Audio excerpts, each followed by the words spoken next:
Hello friends, आज हम रविन्द्रनाथ टैगोर की एक दूसरी पोएम फ्रूट गैदरिंग, जिसका टाइटल है फ्रेंड्स 12th सॉन्ग, और जो लिया गया है रविन्द्रनाथ टैगोर का एक वर्क रहा है फ्रूट गैदरिंग, जो पब्लिश हुआ 1916 में। उसको आज हम डिस्कस करने जा रहे हैं फ्रेंड्स। तो उसके टेक्स्ट को हम कंप्लीट एक्सप्लेन करेंगे। लेक्चर बड़ा इंटरेस्टिंग साथ साथ इम्पोर्टेंट होने वाला है। तो चलिए फ्रेंड्स, लेट्स स्टार्ट। देखिए, अगर ओवरऑल पहले हम समरी की बात करें तो ये जो एक सॉन्ग है, इसमें दो कैरेक्टर हैं। एक टीचर है और एक सिख गुरु है जिसका नाम है गोविंदा, और उसका एक डिसिपल है, स्टूडेंट है, चेला है, जिसका नाम है रघुनाथ। रघुनाथ, गोविंदा और रघुनाथ। Clear friends? तो जो गोविंदा है, गोविंदा क्या है? टीचर है, सिख टीचर है, एक महान सिख टीचर, और रघुनाथ उसका शिष्य है। रघुनाथ को, शिष्य को, अपनी जो संपत्ति है उस पर गर्व है। लेकिन जो टीचर है, टीचर के लिए, टीचर के सामने जो भौतिक वस्तुएं होती हैं, जो सांसारिक वस्तुएं होती हैं, उनका कोई आकर्षण नहीं होता। मीन्स जो शिष्य है वो वेल्दी है और रिप्रेजेंट करता है मैटेरियलिस्टिक एटीट्यूड को। उसे लगता है कि वो टीचर को इम्प्रेस कर सकता है गोल्ड से, लेकिन वो गलत है, क्योंकि टीचर जो होता है वो होता है सेल्फलेस। वो सेल्फिश नहीं होता, सेल्फलेस होता है, डिटैच्ड होता है इन चीज़ों से, और एक्चुअल में उसका जो मैटेरियलिस्टिक लाइफ है उससे उसको कोई कंसर्न नहीं होता, कोई उसको मतलब नहीं होता। तो इसी थीम को, इसी उद्देश्य को बताती ये पोयम है कि भौतिकवादी जो संसार है वो शिष्य के लिए हो सकता है, लेकिन टीचर के लिए नहीं होता। क्लियर? तो एक अच्छा सा मैसेज पोयम देती है। बहुत छोटी सी पोयम है, बहुत ज़्यादा लेंदी नहीं है। तो चलिए देख लेते हैं इसको। बड़े सिंपल वर्ड्स में ऑथर ने ये पोयम लिखी है। देखिए friends,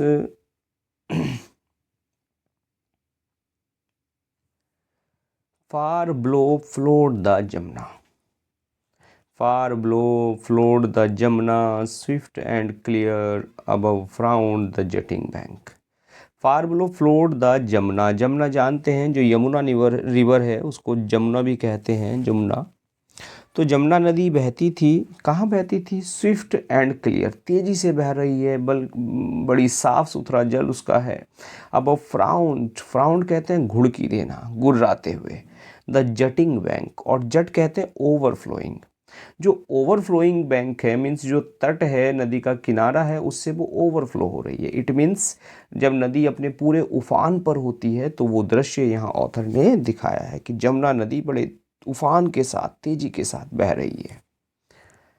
clear friends? First line, hills dark with the woods, और जो पहाड़ियाँ हैं वो जंगलों से घनी हैं, जंगलों से ढकी हैं, अंधकार में है। And scared with torrents were gathered round, और टॉरेंट्स कहते हैं भंवर को, बवंडर को। जो भंवर हैं उनसे स्कैर्ड कहते हैं मार्क्ड, उनसे मार्क्ड हैं, उनसे वो भरी हुई दिखाई देती हैं।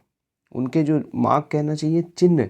जो टॉरेंट्स हैं, मीन्स जो ये कहिए आप, जो समुद्री जल में या जो नदी में जो टॉरेंट्स आते हैं, जो तूफ़ान आते हैं, उन तूफ़ानों के जो निशान हैं वो उस पहाड़ी पर दिखाई दे जाते हैं। क्लियर? तो इसी बात को यहाँ ऑथर कह रहे हैं। तो जो क्या है, हिल्स हैं, पहाड़ियाँ हैं, वो जंगलों से ढकी हैं, और उन पर जो पानी के निशान जो है, वो टॉरेंट्स के निशान जो है वो दिखाई दे रहे हैं। Govinda the great Sikh teacher sat on the rock reading scriptures, और जो गोविंदा है सिख टीचर, वो बैठे हुए हैं एक रॉक पर, क्या पढ़ रहे हैं? स्क्रिप्चर्स, मीन्स वो लेख पढ़ रहे हैं अपने। Clear friends? When Raghunath his disciple, जब रघुनाथ उनका जो शिष्य है, प्राउड ऑफ हिज वेल्थ, जिसे अपनी संपत्ति पर गर्व है, केम आया and bowed to him and said, उनके सामने, अपने गुरु के सामने वो झुक गया और बोला, I have bought my poor present unworthy of your acceptance. कि मैं आपके लिए एक तुच्छ उपहार लाया हूँ जिसको आप स्वीकार करें।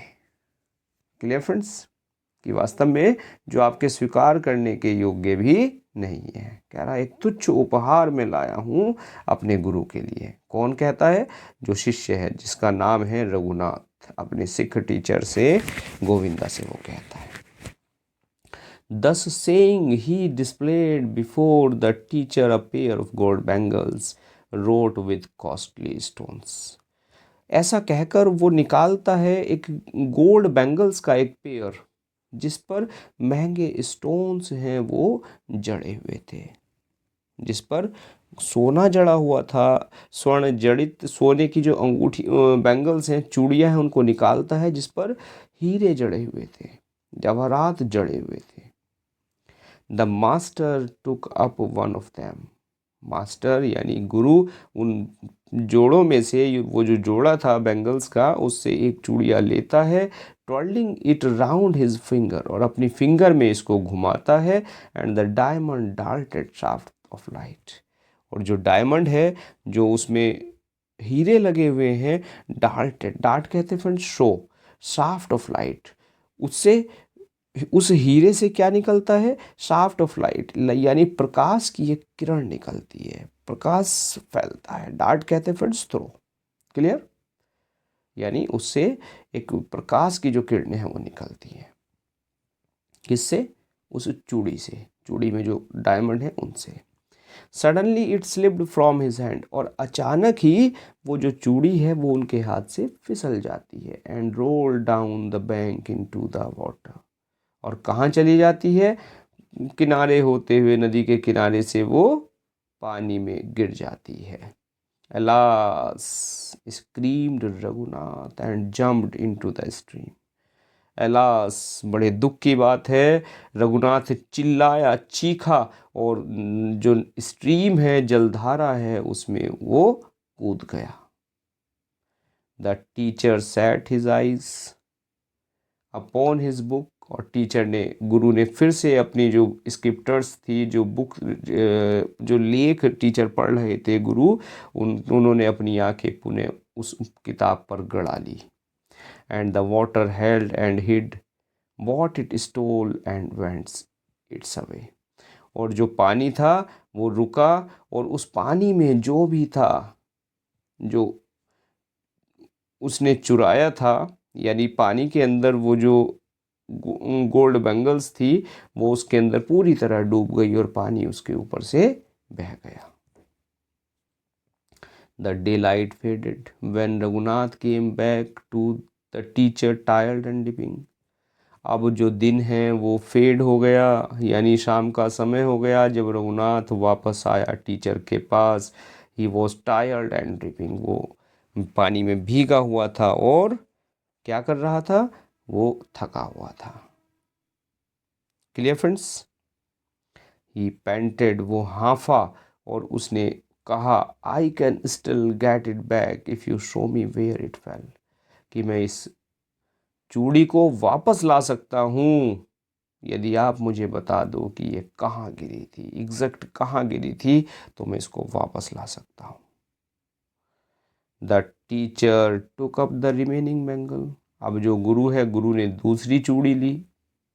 एक पेयर था, एक पहले गिर गई थी, उस कहाँ गिरी थी इस बात को दिखाने के लिए टीचर ने, गुरु ने वो दूसरी बैंगल ली, and throwing it into the water said it is there, और उसको पानी में वहाँ फेंकते हुए कहा कि यहाँ पर पहली वाली जो बैंगल है वो गिरी थी, यानी जो दूसरी वाली बैंगल थी वो भी उन्होंने पानी में फेंक दी, नदी में फेंक दी।